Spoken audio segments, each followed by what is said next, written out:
Phone tapping కేసులో PCC అధ్యక్షుడు Mahesh Kumar Goud SIT ఎదుట హాజరయ్యారు. కాసేపట్లో ఆయన వాంగ్మూలాన్ని ఇవ్వనున్నారు. మరింత సమాచారం మా ప్రతినిధి పవన్ ప్రత్యక్ష ప్రసారం ద్వారా అందిస్తారు.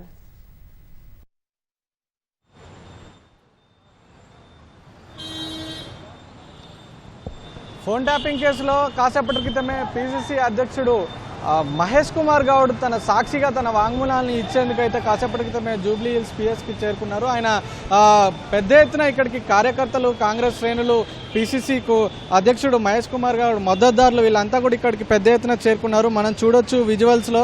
కాసేపటి క్రితం ఆయన ఏసీపీ ఎదుట విచారణకు వాంగ్మూలం ఇచ్చేందుకైతే హాజరయ్యారు.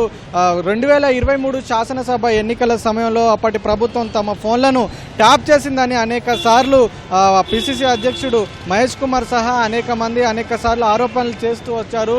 తాజాగా ఇటీవలే ఆయనను తన సాక్షిగా వాంగ్మూలం ఇచ్చేందుకు రావాలని చెప్పి కూడా ఏసీపీ సిట్ అధికారులు అయితే సూచించారు. ఈ మేరకు ఆయన కాసేపటి క్రితమే ఇక్కడికి చేరుకోనున్నారు.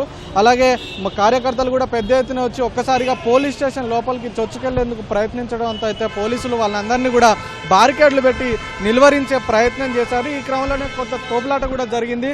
ప్రస్తుతం అయితే పరిస్థితి అయితే అదుపులో ఉంది. మహేష్ కుమార్ గౌడ్ అయితే సాక్షిగా ఫోన్ ట్యాపింగ్ కేసులో తన వాంగ్మూలాన్ని అయితే ఇస్తున్నారు. ఏసీపీ వెంకటగిరి ఎదుట అయితే ఈ ఫోన్ అక్రమ ట్యాపింగ్ కేసులో అయితే ఇవాళ ప్రభాకర్ రావు కూడా 4వ విడతగా విచారణకు హాజరు కావాల్సి ఉంది. ఇప్పటికే ఆయన 8వ తారీఖున హైదరాబాద్కు చేరుకున్నారు. గతేడాది మార్చి 10వ తేదీన ఈ ఫోన్ ట్యాపింగ్ కేసు అయితే నమోదైన మరుసటి రోజే ఆయన విదేశాలకు వెళ్ళిపోయారు. సుదీర్ఘంగా 15 నెలల పాటు కూడా పోలీసులు విశ్వ ప్రయత్నాలు చేసి ఒక రకంగా ప్రభాకర్ రావుని ఆత్మరక్షణలోకి నెట్టి తప్పనిసరి పరిస్థితులలో ఇక్కడికి వచ్చేటట్టు చేశారు. ఆయన ఈ నెల 8వ తేదీన వచ్చిన తర్వాత 9వ తేదీన మొదటిసారి సిట్ ఎదుటైతే విచారణకు ప్రభాకర్ రావు హాజరయ్యారు. ఆ తర్వాత 11వ తేదీన 2వ విడతగా, 14వ తేదీన 3వ విడతగా అయితే హాజరయ్యారు. తాజాగా 17వ తారీఖున 4వ విడతగా హాజరు కావాల్సిందిగా అయితే సూచించారు. ఈ మేరకు ఆయన మరి కాసేపట్లోనే ఆయన కూడా రానున్నారు. మనం చూడొచ్చు విజువల్స్లో ఎంపీ అనిల్ కుమార్ యాదవ్ కూడా ఏసీపీ ఆఫీస్ దగ్గరికి చేరుకున్నారు. ఆయన కూడా లోపలికి వెళ్తున్న దృశ్యాలు మనం చూడొచ్చు. కాసేపటి క్రితమే మహేష్ కుమార్ గౌడ్ కూడా వెళ్ళారు. సాక్షిగా ఫోన్ ట్యాపింగ్ కేసులో తన వాంగ్మూలాన్ని అయితే ఏసీపీ వెంకటగిరి ఎదుట అయితే సాక్షిగా తన వాంగ్మూలాన్ని అయితే మహేష్ కుమార్ గౌడ్ ఇస్తున్నారు. ఇక ఈ కేసులో ప్రణీత్ రావును కూడా ఇప్పటికే అరెస్ట్ చేసి రిమాండ్కు తరలించిన తర్వాత ప్రణీత్ రావు సహా మిగిలిన 4 నిందితుల్ని కూడా సిట్ అధికారులు ఇప్పటికే విచారించారు. తాజాగా ఈ నెల 13వ తేదీన ప్రణీత్ రావుని మళ్ళీ విచారించారు. తిరిగి 18వ తారీఖున విచారణకు హాజరు కావాల్సిందిగా అయితే ఆయనకు సూచించారు. అయితే మొత్తం ఈ ఫోన్ ట్యాపింగ్ కేసులో ఇప్పటికే 600 మంది బాధితుల జాబితాను అయితే సిట్ అధికారులు సిద్ధం చేశారు.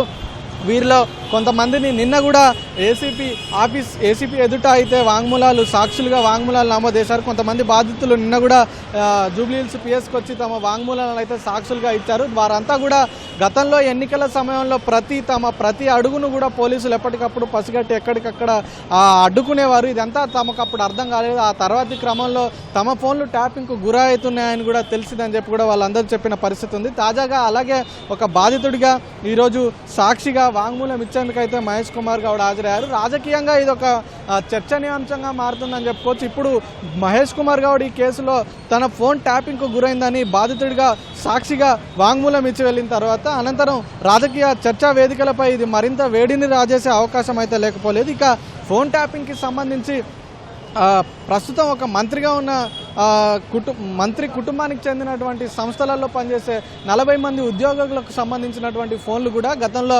ట్యాపింగ్ జరిగిందని చెప్పి కూడా సిట్ గుర్తించినట్టుగా తెలుస్తుంది. వీళ్ళంతా కూడా అధికారికంగా ఒక రాజముద్ర వేస్తూ అధికారికంగా ఉన్నతాధికారుల నుంచి అన్ని అనుమతులు తీసుకొనే ఈ ట్యాపింగ్ జరిగిందని కూడా ప్రభాకర్ రావు ఇప్పటికే విచారణలో ఒప్పుకున్నట్లు కూడా మనకు సమాచారం అందుతుంది. ఎందుకంటే ఈ ఎస్ఐబి ఏదైతే ఉందో ఇది మావోయిస్టులు, ఉగ్రవాదులు, అసాంఘిక శక్తులకు సంబంధించినటువంటి కార్యకలాపాలపై నిఘా ఉంచి వారికి సంబంధించినటువంటి ఫోన్లను ట్యాప్ చేసి ఎప్పటికప్పుడు సమాచారాన్ని సేకరిస్తూ ఉంటారు.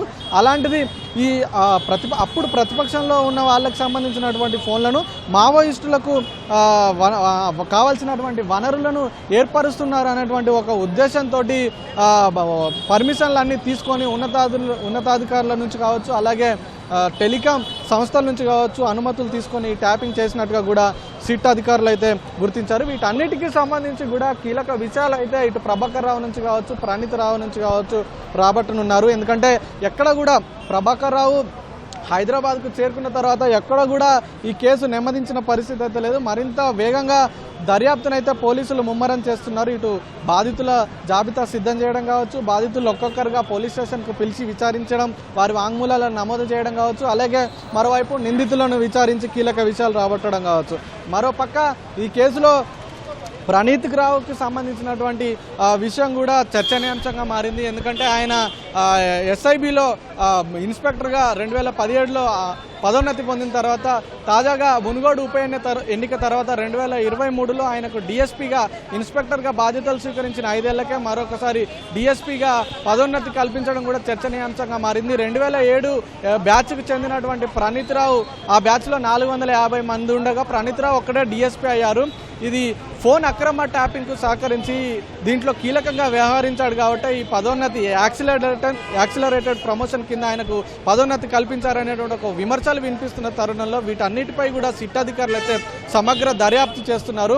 హార్డ్ డిస్కుల ధ్వంసానికి సంబంధించి కావచ్చు, వీటన్ని ప్రభాకర్ రావు ఆదేశాలతోనే తాను చేసినట్టు, తాను సొంతంగా తీసుకున్నటువంటి నిర్ణయాలు ఏం లేవు అని చెప్పి ఇప్పటికే ప్రణీత్ రావు కూడా సిట్ అధికారులు ఎదుట వాంగ్మూలం ఇచ్చినట్టుగా కూడా తెలుస్తుంది. దాని ఆధారంగా కూడా ప్రభాకర్ రావును కూడా విచారిస్తున్నారు పోలీసులు. గత ఎన్నికల సమయంలో వాడినటువంటి ఫోన్లను తీసుకురావాల్సిందిగా ఇప్పటికే మొదటి విడతగా ప్రభాకర్ రావు విచారణకు హాజరైన సందర్భంలో పోలీసులు సూచించినప్పటికీ కూడా ఆ తర్వాత 2వ విడత విచారణ, 3వ విడత విచారణ సందర్భంగా ప్రభాకర్ రావు అప్పటి వాడినటువంటి ఫోన్లు కావచ్చు, మ్యాక్బుక్లు కావచ్చు, ల్యాప్టాప్లు కావచ్చు, వీటిని తీసుకురానట్టుగా కూడా తెలుస్తుంది. మరి ఈసారి విచారణలో భాగంగానైనా అప్పుడు వాడినటువంటి ఫోన్లను తీసుకొస్తారా లేదా అనేది కొంత ఆసక్తిగా మారింది. ఒకవేళ తీసుకొస్తే అప్పుడు వాడినటువంటి ఫోన్లను తీసుకొస్తాడా లేదా సంబంధం లేని వేరే ఫోన్లను తీసుకొస్తాడా అనేది వేచి చూడాల్సింది. ఎందుకంటే ఈ పూర్తి దర్యాప్తు మీద ప్రభాకర్ రావుకు ఒక పూర్తి అవగాహన ఉంది. ఎందుకంటే పోలీసు ఉన్నతాధికారిగా సుదీర్ఘ కాలం పనిచేశారు కాబట్టి ఏ కేసులో విచారణ ఎలా సాగుతుంది అనేది ఒక పూర్తి అవగాహన ఉంది కాబట్టి సిట్ అధికారులకు కొంత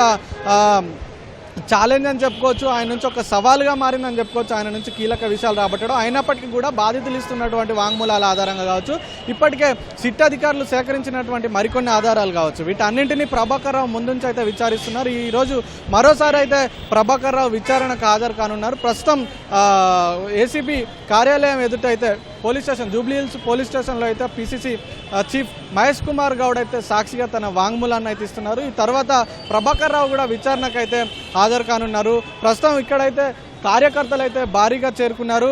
మనం చూడొచ్చు విజువల్స్లో మహేష్ కుమార్ వెంట అయితే భారీగా కార్యకర్తలు వచ్చి వాళ్ళందరికీ కూడా తమ మద్దతు తెలిపిన పరిస్థితి అయితే మనకు అనిపిస్తుంది. ఇంకా ఈ కేసులో ఇప్పటికే 4 నిందితులు కూడా తామంతా కూడా ఇటు ప్రభాకర్ రావు నుంచి వచ్చినటువంటి ఆదేశాల మేరకే మేము అమలు చేశామని చెప్తున్నారు. ఇదంతా కూడా బీఆర్ఎస్ సుప్రీంకి ఈ సమాచారాన్ని అంతా చేరవేసేది, అక్కడి నుంచి వచ్చినటువంటి వారి ఆదేశాలే మేము పాటించామని చెప్తున్నారు. కానీ ఆ బీఆర్ఎస్ సుప్రీం ఎవరు ఏంటి అనేది అయితే ప్రభాకర్ రావు నుంచి రాబట్టాల్సిన అవసరం అయితే ఉంది. అలాగే ప్రభాకర్ రావుకు పదవీ విరమణ అయిపోయిన తర్వాత కూడా ఓఎస్టీగా కొనసాగించడం అనేక విమర్శలకైతే తావిస్తుంది. ఫోన్ ట్యాపింగ్ చేస్తున్నారు, ఫోన్ ట్యాపింగ్ చేసి ఎప్పటికప్పుడు సమాచారాన్ని పైనున్న వారికి అందిస్తున్నారు కాబట్టి తమ పదవి విరమణ జరిగిన తర్వాత కూడా ఓఎస్డీగా కొనసాగించారనేటువంటి ఒక విమర్శలు కూడా వినిపిస్తున్న తరుణంలో సిట్టు ఈ దిశగా కూడా విచారణ అయితే కొనసాగిస్తుంది. ప్రస్తుతం కీలకంగా అంటే సాధారణంగా కాంగ్రెస్ కార్యకర్తలు కావచ్చు, అటు బీజేపీకి సంబంధించిన వారు కావచ్చు, కింది స్థాయి కార్యకర్తలే కాకుండా ఇవాళ పీసీసీ హోదాలో ఉన్నటువంటి మహేష్ కుమార్ గౌడ్ కూడా బాధితుడిగా సాక్ష్యంగా తన వాంగ్మూలం తీసుకుంటున్నారంటే కేసు మరింత లోతుగా అయితే విచారిస్తున్నారు పోలీసులు. దీని తర్వాత ఇది ఒక మరింత వేడిని రాజేసే అవకాశం అయితే మనకు కనిపిస్తుంది. మరి కాసేపట్లోనే పీసీసీ అధ్యక్షుడు మహేష్ కుమార్ గౌడ్ తన సాక్షిగా తన వాంగ్మూలం నమోదు అయిపోయిన తర్వాత కాసేపట్లోనే బయటికి రానున్నారు. ఇది ఇక్కడ ఉన్నటువంటి తాజా పరిస్థితి.